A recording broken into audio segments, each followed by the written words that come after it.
On l'appelait le plus brave des braves, un homme qui chargeait quand les autres reculaient, un général que les balles semblaient éviter. Voici l'histoire du général Ney, l'homme que la mort n'arrivait pas à prendre.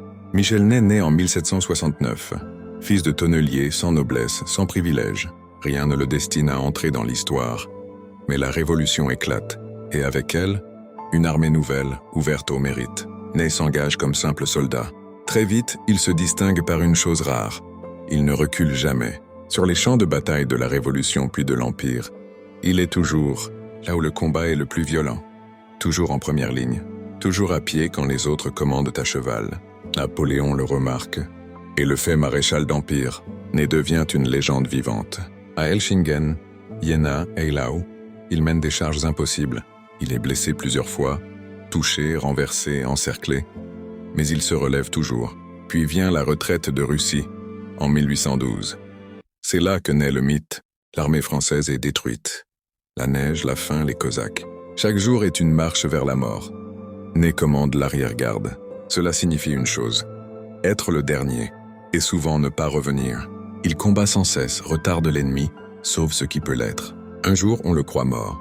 Napoléon lui-même le pense perdu, mais Ney réapparaît, sale. Épuisé, vivante incarnation de la survie. Napoléon dira alors « J'ai des lions autour de moi ». Mais Ney est le plus brave de tous. En 1815, l'Empire s'effondre, Ney hésite. Il jure fidélité au roi, puis rejoint Napoléon, revenu de l'exil. Après Waterloo, tout est fini. Cette fois, il n'y aura pas de charge salvatrice. Ney est arrêté, jugé pour trahison. Il refuse de fuir, refuse de se cacher. Il demande seulement une chose, commander lui-même le peloton d'exécution. Le 7 décembre 1815, face au fusil, il déclare « Soldat, droit au cœur ». Les coups partent, Ney tombe. Officiellement, il est mort.